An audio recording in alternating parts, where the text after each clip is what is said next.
ಓಂ ಶಾಂತಿ. ವಾಣಿ date 23/6/2026. ಪ್ರಾತಃ ಮುರಳಿ. ಓಂ ಶಾಂತಿ. Bob ದಾದಾ ಮಧುಬನ. ಮಧುರ ಮಕ್ಕಳೇ, ನೀವು ಮಹಾನ್ ಸೌಭಾಗ್ಯಶಾಲಿಗಳಾಗಿದ್ದೀರಿ. ಏಕೆಂದರೆ ಭಗವಂತನು ನಿಮಗೆ ಇಂತಹ ವಿದ್ಯೆಯನ್ನು ಓದಿಸುತ್ತಿದ್ದಾರೆ, ಯಾವುದನ್ನು ಇಲ್ಲಿಯವರೆಗೂ ಯಾವುದೇ ಋಷಿಮುನಿಗಳು ಓದಲಿಲ್ಲ. ಪ್ರಶ್ನೆ: ಡ್ರಾಮಾದ ಯಾವ ಪೂರ್ವ ನಿಶ್ಚಿತವನ್ನು ನೀವು ತಿಳಿದಿದ್ದೀರಿ, ಆದರೆ ಪ್ರಪಂಚದ ಮನುಷ್ಯರಿಗೆ ಗೊತ್ತಿಲ್ಲ? ಉತ್ತರ: ಈ ರುದ್ರಜ್ಞಾನ ಯಜ್ಞದಿಂದ ವಿನಾಶದ ಜ್ವಾಲೆಯು ಪ್ರಜ್ವಲಿತವಾಯಿತು ಎಂಬುದು ನಿಮಗೆ ತಿಳಿದಿದೆ. ಈಗ ಈ ಇಡೀ ಪ್ರಪಂಚವು ಇದರಲ್ಲಿ ಸ್ವಾಹ ಆಗಿಬಿಡುವುದು. ಈ ಡ್ರಾಮಾದ ಪೂರ್ವ ನಿಶ್ಚಿತವನ್ನು ಯಾರೂ ತಡೆಯಲು ಸಾಧ್ಯವಿಲ್ಲ. ಇದು ಇಂತಹ ಅಶ್ವಮೇಧ ಅವಿನಾಶಿ ರುದ್ರಜ್ಞಾನ ಯಜ್ಞವಾಗಿದೆ, ಯಾವುದರಲ್ಲಿ ಎಲ್ಲ ಸಾಮಗ್ರಿಗಳು ಸ್ವಾಹ ಆಗುತ್ತದೆ ಮತ್ತು ನಾವು ಈ ಪತಿತ ಪ್ರಪಂಚದಲ್ಲಿ ಬರುವುದಿಲ್ಲ. ಇದಕ್ಕೆ ಈಶ್ವರನ ಲೀಲೆ ಎಂದು ಹೇಳುವುದಿಲ್ಲ, ಡ್ರಾಮಾದ ಲೀಲೆ ಎಂದು ಹೇಳಲಾಗುತ್ತದೆ. ಗೀತೆ: ಮುಖವನ್ನು ನೋಡಿಕೋ ಪ್ರಾಣಿ. ಓಂ ಶಾಂತಿ. ನೀವು ಮಕ್ಕಳು ಸಹ ಮನುಷ್ಯರಾಗಿದ್ದೀರಿ. ಇದು ಮನುಷ್ಯರ ಸೃಷ್ಟಿಯಾಗಿದೆ. ಈ ಸಮಯದಲ್ಲಿ ನೀವು ಬ್ರಾಹ್ಮಣ ಧರ್ಮದ ಮನುಷ್ಯರಾಗಿದ್ದೀರಿ. ತಂದೆಯು ಆತ್ಮಗಳಿಗೆ ಶಿಕ್ಷಣ ಕೊಡುತ್ತಾರೆ. ಆತ್ಮಕ್ಕೆ ಈಗ ತನ್ನ ಸ್ವಧರ್ಮದ ತಿಳುವಳಿಕೆಯನ್ನು ಇದೆ. ನಾನು ಆತ್ಮ, ಈ ಶರೀರವನ್ನು ನಡೆಸುವವನಾಗಿದ್ದೇನೆ. ಇದು ಆತ್ಮದ ರಥವಾಗಿದೆ. ಹೇಗೆ ತಂದೆಯು ಬಂದು ಈ ರಥದಲ್ಲಿ ಸವಾರಿ ಮಾಡುತ್ತಾರೆ, ನೀವು ಆತ್ಮರು ಸಹ ಈ ರಥದಲ್ಲಿ ಸವಾರಿ ಮಾಡುತ್ತೀರಿ. ಕೇವಲ ಆತ್ಮವು ನಾನಾತ್ಮನು ಶಾಂತ ಸ್ವರೂಪನಾಗಿದ್ದೇನೆ ಎಂಬುದನ್ನು ಮರೆತು ಹೋಗಿದೆ. ನಾವಿರುವ ಸ್ಥಾನವು ಮೂಲವತನವಾಗಿದೆ. ಈ ಶರೀರವು ನಮಗೆ ಇಲ್ಲಿಯೇ ಸಿಗುತ್ತದೆ. ಈ ರೀತಿಯಾಗಿ ತಮ್ಮೊಂದಿಗೆ ತಾವು ಮಾತನಾಡಿಕೊಳ್ಳಬೇಕು. ತಂದೆಯು ತಿಳಿಸುತ್ತಾರೆ, ನೀವು ಶಾಂತ ಸ್ವರೂಪ ಆತ್ಮರಾಗಿದ್ದೀರಿ. ಒಂದು ವೇಳೆ ನೀವು ಶಾಂತಿಯಲ್ಲಿ ಕುಳಿತುಕೊಳ್ಳಬೇಕೆಂದರೆ ನಿಮ್ಮನ್ನು ನೀವು ಆತ್ಮ ಶಾಂತಿಧಾಮದ ನಿವಾಸಿ ಎಂದು ತಿಳಿದುಕೊಳ್ಳಿ. ಇದರಿಂದ ಸ್ವಲ್ಪ ಸಮಯ ಶಾಂತಿಯಲ್ಲಿ ಕುಳಿತುಕೊಳ್ಳಬಹುದು. ಮನುಷ್ಯರು ಶಾಂತಿಯನ್ನೇ ಬಯಸುತ್ತಾರೆ. ಮನಸ್ಸಿಗೆ ಶಾಂತಿ ಬೇಕು. ಇದನ್ನು ಆತ್ಮವು ಹೇಳಿತು, ಆದರೆ ಮನುಷ್ಯರಿಗೆ ನಾನಾತ್ಮನಾಗಿದ್ದೇನೆ ಎಂದು ಗೊತ್ತಿಲ್ಲ. ಇದನ್ನು ಮರೆತು ಹೋಗಿದ್ದಾರೆ. ಒಂದು ಕಥೆಯೂ ಸಹ ಇದೆಯಲ್ಲವೇ? ರಾಣಿಯ ಕೊರಳಿನಲ್ಲಿ ಹಾರವಿತ್ತು, ಆದರೆ ಹಾರಕ್ಕಾಗಿ ಹೊರಗೆ ಹುಡುಕುತ್ತಿದ್ದಳು. ಅಂದಮೇಲೆ ಶಾಂತಿ ನಿಮ್ಮ ಸ್ವಧರ್ಮವಾಗಿದೆ ಎಂದು ತಂದೆಯು ತಿಳಿಸುತ್ತಾರೆ. ನೀವು ಶಾಂತ ಸ್ವರೂಪರೆಂದು ಈಗ ಮಕ್ಕಳು ತಿಳಿದುಕೊಂಡಿದ್ದೀರಿ. ಇಲ್ಲಿ ಪಾತ್ರವನ್ನು ಅಭಿನಯಿಸಲು ಬಂದಿದ್ದೀರಿ. ಈ ಕರ್ಮೇಂದ್ರಿಯಗಳಿಂದ ಭಿನ್ನವಾಯಿತೆಂದರೆ ಆತ್ಮವು ಶಾಂತವಾಗಿರುತ್ತದೆ. ಆತ್ಮವು ತನ್ನ ಸ್ವಧರ್ಮದಲ್ಲಿ ಎಷ್ಟು ಸಮಯ ಬೇಕಾದರೂ ಇರಬಹುದು. ಒಂದು ವೇಳೆ ಈ ಶರೀರದ ಮೂಲಕ ಕೆಲಸ ಮಾಡಲು ಇಷ್ಟವಿಲ್ಲದಿದ್ದರೆ ಶಾಂತಿಯಲ್ಲಿ ಕುಳಿತುಕೊಳ್ಳಿ. ಇದು ಸತ್ಯವಾದ ಶಾಂತಿಯಾಗಿದೆ. ಇದನ್ನು ನೀವು ಹುಡುಕುವುದಿಲ್ಲ. ನಿಮ್ಮ ಸ್ವಧರ್ಮವೇ ಶಾಂತಿಯಾಗಿದೆ. ಈಗ ನೀವು ಪಾತ್ರವನ್ನು ಅಭಿನಯಿಸುತ್ತಿದ್ದೀರಿ. ತಂದೆಯ ಮೂಲಕ 84 ಜನ್ಮಗಳ ಪಾತ್ರವನ್ನು ಅಭಿನಯಿಸಿದೆವು ಎಂಬುದು ತಿಳಿಯಿತು. ಈ 84 ಜನ್ಮಗಳ ಚಕ್ರದ ಬಗ್ಗೆ ಯಾರಿಗೂ ಗೊತ್ತಿಲ್ಲ. ನೀವು ಮಕ್ಕಳು ಮಾತ್ರವೇ ತಿಳಿದಿದ್ದೀರಿ. ಮೊದಲು ಸೂರ್ಯವಂಶಿ ರಾಜ ಅಥವಾ ಪ್ರಜೆಗಳಾಗಿದ್ದೆವು. ನಂತರ ಚಂದ್ರವಂಶಿ, ವೈಶ್ಯ ವಂಶಿಗಳಿಂದ ಶೂದ್ರ ವಂಶಿಗಳಾದೆವು. ಈಗ ಸೂರ್ಯ ವಂಶಿಗಳಾಗಬೇಕಾಗಿದೆ. ನೀವು ಸೃಷ್ಟಿಯ ಆದಿ ಮಧ್ಯ ಅಂತ್ಯವನ್ನು ತಿಳಿದುಕೊಂಡಿದ್ದೀರಿ.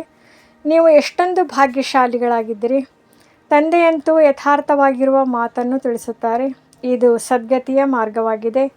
ಸರ್ವರ ಸದ್ಗತಿದಾತನು ಒಬ್ಬರೇ ಆಗಿದ್ದಾರೆ ಎಂದು ತಿಳಿಸಬೇಕು. ಈಗ ತಿಳಿದಿದ್ದೇವೆ. ತಂದೆಯು ಬಂದು ನಮಗೆ 21 ಜನ್ಮಗಳ ಸದ್ಗತಿಯನ್ನು ಪ್ರಾಪ್ತಿ ಮಾಡಿಸುತ್ತಿದ್ದಾರೆ.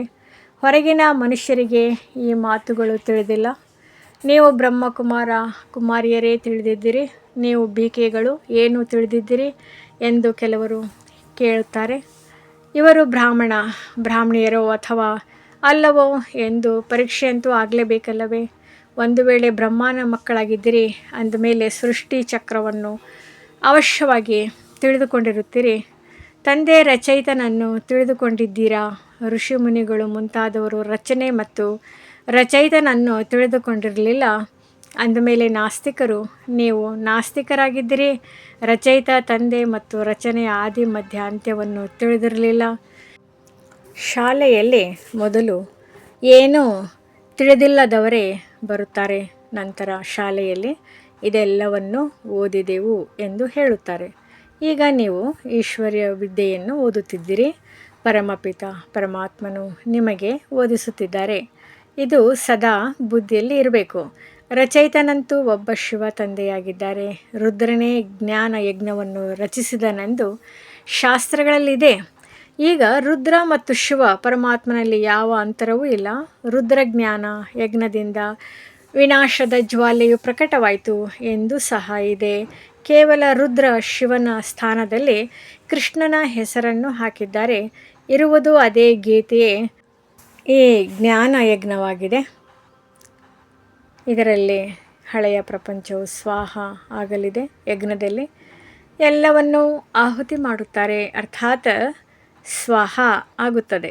ಎಲ್ಲವನ್ನೂ ಸಹ ಸ್ವಾಹ ಮಾಡುತ್ತಾರೆ. ಅಂದಮೇಲೆ ಈ ರುದ್ರ ಯಜ್ಞ ಜ್ಞಾನದಲ್ಲಿ ಹಳೆಯ ಪ್ರಪಂಚ ಸ್ವಾಹ ಆಗುತ್ತದೆ. ನೀವೀಗ ರಾಜಯೋಗವನ್ನು ಕಲಿಯುತ್ತಿದ್ದೀರಿ.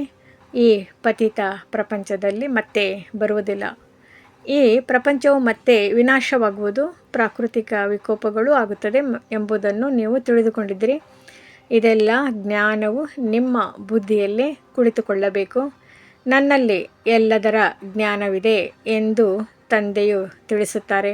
ತಂದೆಯು ಸತ್ಯ, ಚೈತನ್ಯ ಹಾಗೂ ಜ್ಞಾನ ಸಾಗರನಾಗಿದ್ದಾರೆ. ಸೃಷ್ಟಿಯ ಆದಿ ಮಧ್ಯ ಅಂತ್ಯವನ್ನು ತಿಳಿದಿದ್ದಾರೆ. ನಾವು ರಚಯಿತ ಮತ್ತು ರಚನೆಯನ್ನು ತಿಳಿದುಕೊಂಡಿಲ್ಲ ಎಂದು ಋಷಿಮುನಿಗಳೂ ಸಹ ಹೇಳುತ್ತಾರೆ. ನಿಮಗೆ ಏನು ಸಿಕ್ಕಿದೆ ಎಂದು ಯಾರಾದರೂ ನಿಮ್ಮನ್ನು ಕೇಳಿದರೆ, ಯಾವ ದೊಡ್ಡ ದೊಡ್ಡ ಋಷಿಮುನಿಗಳು ರಚನೆಯ ಆದಿ ಮಧ್ಯ ಅಂತ್ಯವನ್ನು ತಿಳಿದಿಲ್ಲವೋ ಅದನ್ನು ನಾವು ತಿಳಿದಿದ್ದೇವೆ ಎಂದು ಹೇಳಿರಿ. ರಚಯಿತ ತಂದೆಯ ಹೊರತು ರಚನೆಯ ಆದಿ ಮಧ್ಯ ಅಂತ್ಯದ ರಹಸ್ಯವನ್ನು ತಿಳಿಸಲು ಸಾಧ್ಯವಿಲ್ಲ. ರಚಯಿತನೇ ತಿಳಿಸಬೇಕು. ಜೇನು ನೊಣಗಳಲ್ಲಿ ಒಂದು ರಾಣಿ ನೊಣ ಇರುತ್ತದೆ. ರಾಣಿ ನೊಣದ ಜೊತೆ ಎಲ್ಲ ಜೇನು ನೊಣಗಳು ಹಿಂದೆ ಹೋಗುತ್ತವೆ. ರಾಣಿ ಅರ್ಥಾತ್ ತಾಯಿಯ ಜೊತೆ ಅವಕ್ಕೆ ಎಷ್ಟೊಂದು ಸಂಬಂಧವಿರುತ್ತದೆ. ಬೇಹದ್ದಿನ ತಂದೆಯೂ ಬರುತ್ತಾರೆ. ಅಂದಮೇಲೆ ಮಕ್ಕಳನ್ನು ಜೊತೆಯಲ್ಲಿಯೇ ಕರೆದುಕೊಂಡು ಹೋಗುತ್ತಾರೆ. ನಾವು ಆತ್ಮಗಳನ್ನು ಶಾಂತಿಧಾಮಕ್ಕೆ ಕರೆದುಕೊಂಡು ಹೋಗಲು ತಂದೆಯು ಬಂದಿದ್ದಾರೆ ಎಂದು ತಿಳಿದಿದ್ದೀರಿ. ನಂತರ ಸತ್ಯುಗದಲ್ಲಿ ನಮ್ಮ ಪಾತ್ರವು ಪ್ರಾರಂಭವಾಗುವುದು. ಯಾವ ಪಾತ್ರವನ್ನು ಮಾಡಲು ನೀವು ದೇವಿ ದೇವತಾ ಪದವಿಯನ್ನು ಪಡೆಯುತ್ತಿದ್ದೀರಿ? ಇಲ್ಲಿ ನೀವು ದೇವಿ ದೇವತಾ ಪದವಿಯನ್ನು ಪಡೆಯಲು ಬರುತ್ತೀರಿ. ಇಲ್ಲಿ ನೀವು ಬರುವುದೇ ಮನುಷ್ಯರಿಂದ ದೇವತಾ ಪದವಿಯನ್ನು ಪಡೆಯಲು. ಎಲ್ಲ ಗುಣಗಳನ್ನು ಇಲ್ಲಿಯೇ ಧಾರಣೆ ಮಾಡಬೇಕಾಗಿದೆ. ಲಕ್ಷ್ಮೀ ನಾರಾಯಣರ ಸಮಾನ ಆಗಬೇಕಾಗಿದೆ. ಇವರನ್ನು ದಿವ್ಯ ದೃಷ್ಟಿಯ ಹೊರತು ಯಾರೂ ನೋಡಲು ಸಾಧ್ಯವಿಲ್ಲ. ನಾವು ಸೂರ್ಯವಂಶಿ ದೇವತೆಗಳಾಗುತ್ತೇವೆ. ಸ್ವರ್ಗದ ರಾಜಧಾನಿಯು ಹೇಗೆ ಸ್ಥಾಪನೆಯಾಗುತ್ತಿದೆ ಎಂದು ನಿಮ್ಮ ಬುದ್ಧಿಯಲ್ಲಿ ಇದೆ. ಸತ್ಯುಗದಲ್ಲಿ ದೇವತೆಗಳ ರಾಜ್ಯವಿತ್ತು. ಆದರೆ ದೇವತೆಗಳ ರಾಜ್ಯದಲ್ಲಿ ರಾಕ್ಷಸ ಇತ್ಯಾದಿಗಳನ್ನು ತೋರಿಸುತ್ತಾರೆ. ಇದು ಯಾರಿಗೂ ಗೊತ್ತಿಲ್ಲ. ಭಾರತವು ಎಷ್ಟೊಂದು ಪವಿತ್ರವಾಗಿತ್ತು. ಮಹಿಮೆಯನ್ನು ಹಾಡುತ್ತಾರೆ. ಸರ್ವಗುಣ ಸಂಪನ್ನ ಅವರ ಮುಂದೆ ತಲೆಯನ್ನು ಬಾಗಿಸುತ್ತಾರೆ. ಮಂದಿರಗಳು ಅನೇಕ ಮಾಡಲ್ಪಟ್ಟಿವೆ. ಆದರೆ ಆದಿ ಸನಾತನ ದೇವಿ ದೇವತಾ ಧರ್ಮವು ಯಾವಾಗ ಮತ್ತು ಹೇಗೆ ಸ್ಥಾಪನೆಯಾಯಿತೆಂದು ಯಾರಿಗೂ ತಿಳಿದಿಲ್ಲ. ಭಾರತವು ಎಷ್ಟೊಂದು ಉನ್ನತವಾಗಿತ್ತು, ಹೇಗೆ ಕನಿಷ್ಠ ಮಟ್ಟಕ್ಕೆ ಬಂದಿತು ಎಂಬುದು ಸಹ ಯಾರಿಗೂ ತಿಳಿದಿಲ್ಲ. ಇದು ಪೂರ್ವ ನಿಶ್ಚಿತವಾಗಿ ಮಾಡಲ್ಪಟ್ಟಿದೆ ಎಂದು ಹೇಳುತ್ತಾರೆ. ಯಾರ ಲೀಲೆಯಾಗಿದೆ ಎಂಬುದು ಸಹ ತಿಳಿದಿಲ್ಲ.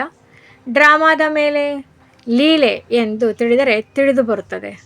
ಡ್ರಾಮಾದ ರಚಯಿತ, ಕ್ರಿಯೇಟರ್, ಡೈರೆಕ್ಟರ್ ಯಾರಾಗಿದ್ದಾರೆ? ಕೇವಲ ಈಶ್ವರನದೇ ಲೀಲೆ ಎಂದು ಹೇಳಿಬಿಡುತ್ತಾರೆ. ಡ್ರಾಮಾ ಎಂದು ಹೇಳುವುದರಿಂದ ಡ್ರಾಮಾದ ಆದಿ ಮಧ್ಯ ಅಂತ್ಯವನ್ನು ತಿಳಿದುಕೊಳ್ಳಬಹುದು. ಕೇವಲ ಪುಸ್ತಕವನ್ನು ಓದುವುದರಿಂದ ಡ್ರಾಮಾವನ್ನು ತಿಳಿಯಲು ಸಾಧ್ಯವಿಲ್ಲ. ಎಲ್ಲಿಯವರೆಗೂ ಡ್ರಾಮಾವನ್ನು ನೋಡುವುದಿಲ್ಲವೋ ಅಲ್ಲಿಯವರೆಗೆ ಅರ್ಥವಾಗುವುದಿಲ್ಲ. ಪತ್ರಿಕೆಗಳಲ್ಲಿ ಕೃಷ್ಣನ ಚರಿತ್ರೆಯ ಬಗ್ಗೆ ಒಂದು ಡ್ರಾಮಾ ಮಾಡಲ್ಪಟ್ಟಿತು. ಅದನ್ನು ಓದಿದ್ದೇನು, ಆದರೆ ನೋಡದೇ ಇದ್ದರೆ ಅರ್ಥವಾಗಲು ಸಾಧ್ಯವೇ? ನೋಡಿದಾಗಲೇ ಡ್ರಾಮಾ ಎಲ್ಲವೂ ಅರ್ಥವಾಗುತ್ತದೆ. ನೀವು ಮಕ್ಕಳು ಸಹ ಡ್ರಾಮಾವನ್ನು ಈಗ ತಿಳಿದುಕೊಂಡಿದ್ದೀರಿ. ಮನುಷ್ಯರು, ಪ್ರಪಂಚದ ಇತಿಹಾಸ, ಭೂಗೋಳವು ಪುನರಾವರ್ತನೆಯಾಗುವುದು ಎಂದು ಹೇಳುತ್ತಾರೆ. ಆದರೆ ಹೇಗೆ ಸುತ್ತುತ್ತದೆ ಎಂಬುದು ಯಾರಿಗೂ ಗೊತ್ತಿಲ್ಲ. ಹೆಸರನ್ನು ಸಹ ಸತ್ಯುಗ, ತ್ರೇತಾ, ದ್ವಾಪರ, ಕಲಿಯುಗ, ನಂತರ ಸಂಗಮ ಯುಗ ಎಂದು ಬರೆಯುತ್ತಾರೆ. ಆದರೆ ಭಗವಂತನು ಯುಗ ಯುಗದಲ್ಲಿ ಬರುತ್ತಾರೆಂದು ಮನುಷ್ಯರು ತಿಳಿದಿದ್ದಾರೆ. ಸತ್ಯುಗ, ತ್ರೇತಾಯುಗದಲ್ಲಿಯೂ ಸಹ ಸಂಗಮ ಇರುತ್ತದೆ. ಆದರೆ ಆ ಸಂಗಮದ ಮಹತ್ವವೇನೂ ಇಲ್ಲ, ಅಲ್ಲಿ ಏನೂ ಆಗುವುದಿಲ್ಲ. ಈ ಮಾತುಗಳನ್ನು ನೀವು ತಿಳಿದುಕೊಂಡಿದ್ದೀರಿ. ಸತ್ಯುಗಿ ಸೂರ್ಯವಂಶಿಗಳು ನಂತರ ಚಂದ್ರವಂಶೀಯರಿಗೆ ರಾಜ್ಯವನ್ನು ಹೇಗೆ ಕೊಟ್ಟರು? ಚಂದ್ರವಂಶಿಗಳು ಸೂರ್ಯವಂಶಿಗಳ ಮೇಲೆ ಗೆದ್ದರು ಎಂದಲ್ಲ. ಇಲ್ಲಿ ಸೂರ್ಯವಂಶಿ ರಾಜಾರಾಣಿಯರು ಚಂದ್ರವಂಶಿ ರಾಜನಿಗೆ ತಿಲಕವನ್ನಿಟ್ಟು ಸಿಂಹಾಸನದ ಮೇಲೆ ಕೂರಿಸುತ್ತಾರೆ. ರಾಜ ರಾಮ, ರಾಣಿ ಸೀತೆ ಎಂದು ಬಿರುದು ಸಿಗುತ್ತದೆ. ಇದನ್ನು ಯಾರು ಕೊಟ್ಟರು? ಸೂರ್ಯವಂಶಿಗಳು. ನೀವು ರಾಜ್ಯಭಾರ ಮಾಡಿ ಎಂದು ವರ್ಗಾವಣೆ ಮಾಡಿದರು ಎಂದು ಹೇಳುತ್ತಾರೆ. ಈ ದೃಶ್ಯವನ್ನು ನೀವು ಸಾಕ್ಷಾತ್ಕಾರದಲ್ಲಿ ನೋಡಿದ್ದೀರಿ. ಉಳಿದಂತೆ ಯಾವುದೇ ಯುದ್ಧದ ಯಾವುದೇ ಇತ್ಯಾದಿಗಳು ಮಾತಿಲ್ಲ. ಆ ರೀತಿ ಆಗುವುದಿಲ್ಲ. ಹೇಗೆ ಯಾರಿಗೆ ರಾಜ್ಯಭಾಗ್ಯವನ್ನು ಕೊಡುತ್ತಾರೆಯೋ ಹಾಗೆಯೇ ಕೊಡುತ್ತಾರೆ. ಅವರ ಕಾಲುಗಳನ್ನು ತೊಳೆದು ಅವರಿಗೆ ಪೂಜ್ಯ ರಾಜ್ಯ ತಿಲಕವನ್ನು ಕೊಡುತ್ತಾರೆ. ಅಲ್ಲಿ ಯಾವುದೇ ಗುರು ಗೋಸಾಯಿಗಳು ಇರುವುದಿಲ್ಲ. ಈಗ ನಾವು ದೈವಿ ಸ್ವಭಾವದವರು ಆಗುತ್ತಿದ್ದೇವೆಂದು ನೀವು ಮಕ್ಕಳ ಬುದ್ಧಿಯಲ್ಲಿ ಇದೆ. ಸೂರ್ಯವಂಶಿ, ಚಂದ್ರವಂಶಿ ರಾಜಧಾನಿಯಲ್ಲಿ ಎಷ್ಟು ಸುಖಿಗಳಾಗಿರುತ್ತೇವೆ. ಬಾಬಾ ನಮ್ಮನ್ನು ದುಃಖದಿಂದ ಹೊರತೆಗೆದು ಸುಖದಲ್ಲಿ ಕರೆದುಕೊಂಡು ಹೋಗುತ್ತಾರೆ. ಬೇರೆ ಯಾರೂ ಸುಖಿಗಳನ್ನಾಗಿ ಮಾಡಲು ಸಾಧ್ಯವಿಲ್ಲ. ಸಾಧುಗಳು ಸಹ ಶಾಂತಿಧಾಮಕ್ಕೆ ಹೋಗಲು ಇಚ್ಛಿಸುತ್ತಾರೆ. ನಾನು ಈ ಸಾಧುಗಳನ್ನೂ ಸಹ ಉದ್ಧಾರ ಮಾಡಿ ಶಾಂತಿಧಾಮಕ್ಕೆ ಕರೆದುಕೊಂಡು ಹೋಗುತ್ತೇನೆ ಎಂದು ತಂದೆಯು ತಿಳಿಸುತ್ತಾರೆ. ಸನ್ಯಾಸಿಗಳು ದ್ವಾಪರ ಯುಗದಲ್ಲಿಯೇ ಬರುತ್ತಾರೆ. ಸ್ವರ್ಗದಲ್ಲಿ ದೇವತೆಗಳೇ ಇರುತ್ತಾರೆ. ನಿರಾಕಾರ ಪ್ರಪಂಚದಲ್ಲಿ ಭಿನ್ನ ಭಿನ್ನ ವಿಭಾಗಗಳಿರುತ್ತವೆ. ಸೂರ್ಯವಂಶೀಯರದೇ ಬೇರೆ, ಚಂದ್ರವಂಶೀಯರದೇ ಬೇರೆ, ನಂತರ ಇಸ್ಲಾಮಿ, ಬೌದ್ಧಿ, ಸನ್ಯಾಸಿ ಇತ್ಯಾದಿ ಯಾರೆಲ್ಲರೂ ಬರುತ್ತಾರೆಯೋ ಅವರೆಲ್ಲರ ಭಿನ್ನ ಭಿನ್ನವಾದ ವಿಭಾಗಗಳು ಮಾಡಲ್ಪಟ್ಟಿವೆ. ನಾವು ರಾಜ್ಯ ಮಾಡುತ್ತಿದ್ದಾಗ ಬೇರೆ ಯಾರೂ ಇರಲಿಲ್ಲ. ಮೂಲವತನದಲ್ಲಿ ಈ ರೀತಿ ಮಾಲೆ ನಂಬರ್ವಾರ್ ಮಾಡಲ್ಪಟ್ಟಿದೆ. ಆದಿ ಸನಾತನ ದೇವತಾ ಧರ್ಮದವರದು ಮೊದಲನೇ ವಂಶವಾಗಿದೆ. ನಂತರ ಅನ್ಯ ವಂಶಗಳು ಬರುತ್ತವೆ. ಇದು ಎಲ್ಲ ವಂಶಗಳಿಗಿಂತ ಅತಿ ದೊಡ್ಡ ವಂಶವಾಗಿದೆ. ಮತ್ತು ಅನ್ಯ ಧರ್ಮದ ಸ್ಥಾಪಕರು ಬರುತ್ತಾರೆ. ಅವರೆಲ್ಲರೂ ಇದರಿಂದಲೇ ಬರುತ್ತಾರೆ. ನೀವು ಹೇಳುತ್ತೀರಿ ಇಸ್ಲಾಮಿಗಳು ಎರಡನೇ ವಂಶ, ನಂತರ ಮೂರನೆಯವರು ಬೌದ್ಧಿಯರ ವಂಶವಾಗಿದೆ. ನಾವು ಮೊದಲಿನವರು ಆಗಿದ್ದೇವೆ. ಬಾಕಿ ಇನ್ನೆಲ್ಲರ ಚಿಕ್ಕ ಚಿಕ್ಕ ವಂಶದವರು ಲಕ್ಷಗಟ್ಟಲೆ ಇರುತ್ತಾರೆ. ಇಲ್ಲಂತೂ ಮುಖ್ಯವಾಗಿ 4 ವಂಶಗಳಿವೆ. ಮೊಟ್ಟ ಮೊದಲು ನಾವು ಬರುತ್ತೇವೆ, ನಂತರ ಇಸ್ಲಾಮಿ, ಬೌದ್ಧಿ, ಕ್ರಿಶ್ಚಿಯನ್ನರು ಬರುತ್ತಾರೆ. ಈಗ ನಾವು ಕೆಳಗೆ ಬಂದು ಬಿಟ್ಟಿದ್ದೇವೆ. ನಾವೇ 84 ಜನ್ಮಗಳ ಪಾತ್ರವನ್ನು ಅಭಿನಯಿಸಬೇಕಾಗಿದೆ. ಈಗ ಯಾರು ಅಂತ್ಯದಲ್ಲಿದ್ದಾರೆಯೋ ಅವರೇ ಪ್ರಾರಂಭದಲ್ಲಿ ಬರುತ್ತಾರೆ. ದೇವತೆಗಳು ಪತಿತರಾಗಿರುವ ಕಾರಣ ತಮ್ಮನ್ನು ದೇವತೆಗಳೆಂದು ಹೇಳಿಕೊಳ್ಳುವುದಿಲ್ಲ. ದೇವತೆಗಳನ್ನು ಪೂಜಿಸುತ್ತಾರೆ ಅಂದಮೇಲೆ ಅವರ ವಂಶದವರೇ ಆಗಿದ್ದಾರೆಂದು ಇದರಿಂದ ಸಿದ್ಧವಾಗುತ್ತದೆ. ಸಿಖ್ ಧರ್ಮದವರು ಗುರು ನಾನಕನನ್ನು ಒಪ್ಪುತ್ತಾರೆ. ಅವರ ವಂಶದವರೇ ಆಗಿದ್ದಾರೆ. ಸತ್ಯುಗದಲ್ಲಿ ಮೊದಲನೇ ನಂಬರ್ ನಮ್ಮ ವಂಶವಾಗಿರುತ್ತದೆ. ಅದಕ್ಕಿಂತಲೂ ಶ್ರೇಷ್ಠವಾದ ವಂಶ ಮತ್ಯಾವುದೂ ಇರುವುದಿಲ್ಲ. ನಾವು ಶ್ರೇಷ್ಠಾತಿ ಶ್ರೇಷ್ಠ ವಂಶದವರಾಗಿದ್ದೇವೆ. ನಾವು ಎಲ್ಲರಿಗಿಂತ ಹೆಚ್ಚು ಸುಖವನ್ನು ಭೋಗಿಸುತ್ತೇವೆ. ನಂತರ ನಾವೇ ಕಂಗಾಲರಾಗುತ್ತೇವೆ. ಎಲ್ಲರಿಗಿಂತ ಹೆಚ್ಚು ದುಃಖವೂ ಇಲ್ಲಿಯೇ ಸಿದೆ. ಸಾಲವನ್ನು ಹೆಚ್ಚು ಇಲ್ಲಿಯೇ ಪಡೆಯುತ್ತಾರೆ. ಎಷ್ಟು ಸಾಹುಕಾರರಾಗಿದ್ದೆವು, ಈಗ ಎಷ್ಟೊಂದು ಬಡವರಾಗಿದ್ದೇವೆ. ಎಲ್ಲವನ್ನು ಕಳೆದುಕೊಂಡು ಕುಳಿತಿದ್ದೇವೆ. ಇದೊಂದು ದುಃಖಧಾಮವಾಗಿದೆ. ಈಗ ತಂದೆಯು ಪುನಃ ನಮ್ಮನ್ನು ಸುಖಧಾಮದ ಮಾಲೀಕರನ್ನಾಗಿ ಮಾಡುತ್ತಾರೆ. ಬಾಕಿ ಎಲ್ಲರೂ ಶಾಂತಿಧಾಮಕ್ಕೆ ಹೊರಟು ಹೋಗುತ್ತಾರೆ. ಅರ್ಧಕಲ್ಪ ನೀವು ಸುಖವನ್ನು ಅನುಭವಿಸುತ್ತೀರಿ, ಬಾಕಿ ಎಲ್ಲರೂ ಶಾಂತಿಯಲ್ಲಿರುತ್ತಾರೆ. ನಾವು ಮುಕ್ತಿಗೆ ಹೋಗಬೇಕೆಂದು ಎಲ್ಲರೂ ಇಚ್ಛಿಸುತ್ತಾರೆ. ಸುಖ ಕಾಗವಿಷ್ಟ ಸಮಾನವೆಂದು ತಿಳಿಯುತ್ತಾರೆ. ಅವರಿಗೆ ಸುಖಧಾಮದ ಅನುಭವವೇ ಇಲ್ಲ. ನಿಮಗೆ ಅನುಭವವಿದೆ. ಮಹಿಮೆಯನ್ನು ಮಾಡುತ್ತಾರೆ, ಆದರೆ ಪತಿತರಾಗಿರುವ ಕಾರಣ ಮರೆತು ಹೋಗಿದ್ದಾರೆ. ತಂದೆಯು ನೆನಪು ತರಿಸುತ್ತಾರೆ. ಹೇ ಭಾರತವಾಸಿಗಳೇ, ನೀವು ದೇವಿ ದೇವತಾ ಧರ್ಮದವರಾಗಿದ್ದೀರಿ. ದ್ವಾಪರದಿಂದ ಹೆಸರು ಬದಲಾಯಿತು. ದೇವತಾ ಧರ್ಮದವರೇ ಪತಿತರಾಗಿದ್ದಾರೆ. ಪತಿತ ಪಾವನ ಬನ್ನಿ ಎಂದು ಗಾಯನವನ್ನು ಮಾಡುತ್ತಾರೆ.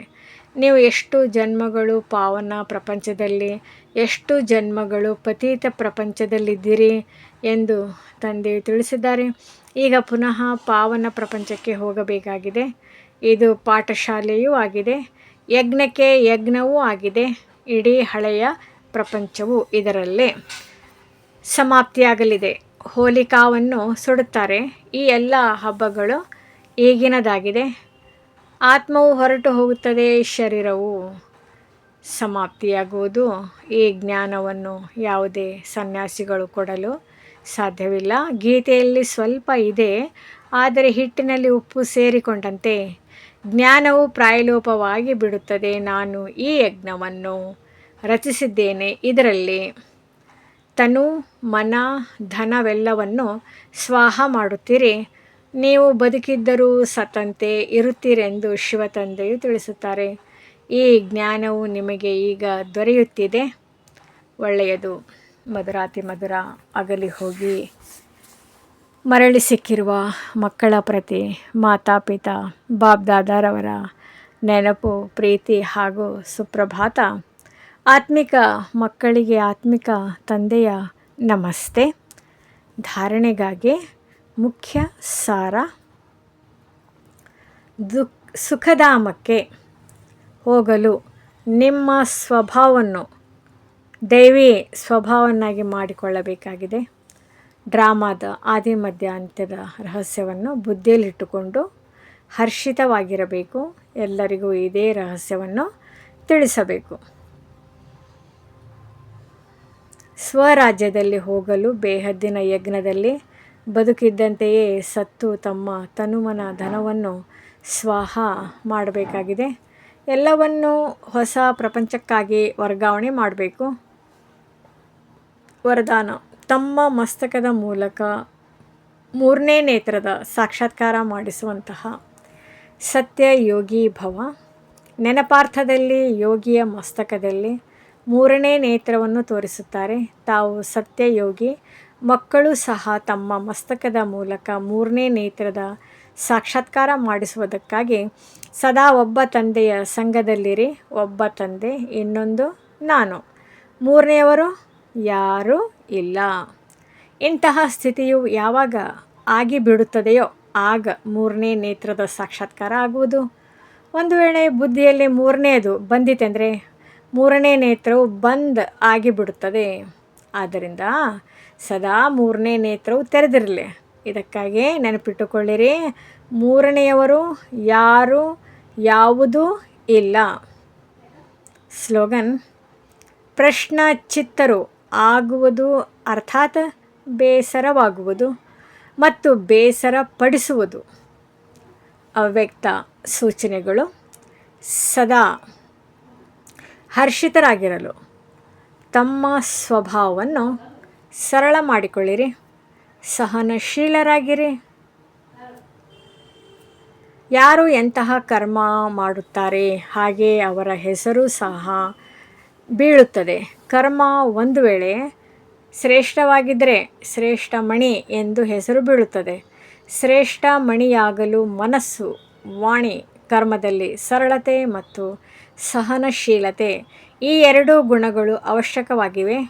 ಒಂದು ವೇಳೆ ಸರಳತೆ ಇದೆ, ಸಹನಶೀಲತೆ ಇಲ್ಲವೆಂದರೂ ಶ್ರೇಷ್ಠವಲ್ಲ. ಇದಕ್ಕಾಗಿ ಸರಳತೆ ಮತ್ತು ಸಹನಶೀಲತೆ ಎರಡು ಜೊತೆ ಬೇಕು. ಓಂ ಶಾಂತಿ. ನಮ್ಮ ಚಾನೆಲ್ ವಿಡಿಯೋಗಳ ಹೆಚ್ಚಿನ ಮಾಹಿತಿಗಾಗಿ ಸಬ್ಸ್ಕ್ರೈಬ್ ಬಟನ್ಗೆ ಕ್ಲಿಕ್ ಮಾಡಿ ನಮ್ಮ ಚಾನೆಲ್ಗೆ ಸಬ್ಸ್ಕ್ರೈಬ್ ಮಾಡಿ. ಈ ವಿಡಿಯೋ ಇಷ್ಟವಾದಲ್ಲಿ ಲೈಕ್ ಮಾಡಿ, ಶೇರ್ ಮಾಡಿ ಹಾಗೂ ಕಮೆಂಟ್ ಮಾಡಿ. ಈ ಮುರಳಿ ಇಷ್ಟವಾದಲ್ಲಿ ಹೆಚ್ಚಿನ ವಿಡಿಯೋಗಳ ಮಾಹಿತಿಗಾಗಿ ನಮ್ಮ ಚಾನೆಲ್ಗೆ ಸಬ್ಸ್ಕ್ರೈಬ್ ಮಾಡಿ, ಲೈಕ್ ಮಾಡಿ, ಶೇರ್ ಮಾಡಿ ಹಾಗೂ ಕಮೆಂಟ್ ಮಾಡಿ. ತಮಗೆ ವಿಡಿಯೋ ನೋಟಿಫಿಕೇಷನ್ ಸಿಗ್ತಾ ಇರುವುದು